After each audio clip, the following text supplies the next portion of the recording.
Ang Kabataan Express ay hatid sa inyo ng UNICEF.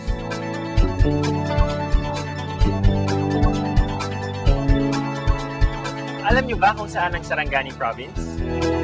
Eto sa bandang dulo ng Mindanao, katabi na nga niya ng dagat eh.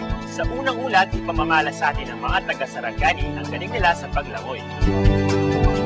Pero kakaiba ang swimming contest na to, aba, daig pa yata ang Olympics. Mula sa Sarangani Province Bureau ng Kabataan News Network, panoorin natin ang Swimming Across the Bay.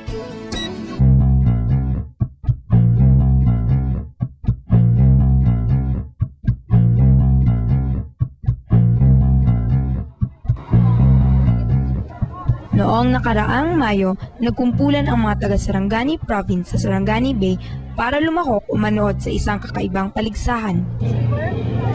Ito ang pinakahihintay na bahagi ng Sarangani Bay Festival sa taong ito, ang kauna-unahang Swimming Across the Bay Competition. Veterano man o bago pa lang sa paglalangoy, siguradong sabik makasali rito. Paano naman, talagang isang malaking hamon ang naghihintay sa kanila kung ang ordinaryong distansya sa mga swimming competitions ay 500 metro lamang, ang distansyang lalangoyin sa Swimming Across the Bay ay 14 hanggang 15 kilometro. Ngayon pa lang siya gagawin, then yung mga participants ay pagkarinig nila na from Tino to Masim Tuglan, parang una-una hindi sila makapaniwala na makaya. Pero inassure naman namin na hindi namin sila pababayaan. Nagkaroon kami ng reconnaissance sa area. Bali, tinignan namin yung profile talaga ng Sarangani Bay. Dahil ang Sarangani Bay ay open sea, maraming pwedeng mangyari.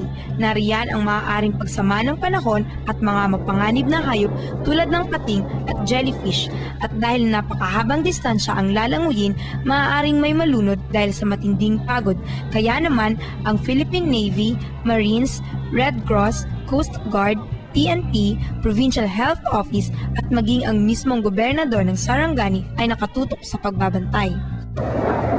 At di naman pala individual ang maglalaban-laban, ang kompetisyon ay group relay.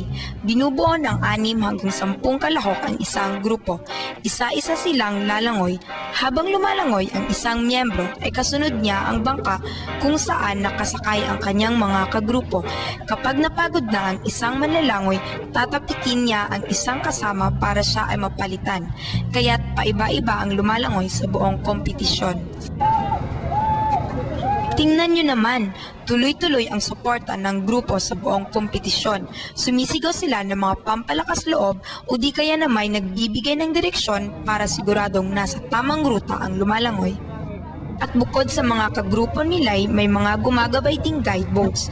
Pero kahit na maraming mga taong nakapalibot, may takot pa rin daw na nararamdaman ang mga manlalangoy. Yung mga isda, yung malalaking isda dun sa dagat. Yun lang yung kinakatakutan. Ay, syempre yung mga jellyfish. Baliwala na raw ang anumang takot at pagod kapag nakita na nila ang finish line kung saan naghihintay ang maraming taga-suporta.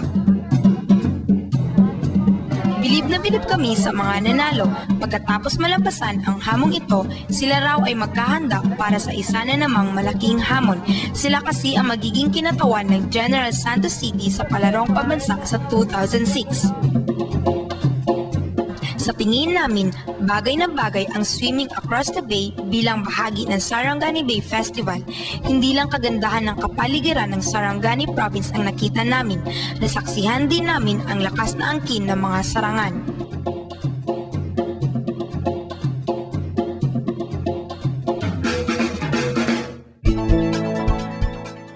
Ang Kabataan Express ay hatid sa inyo ng UNICEF.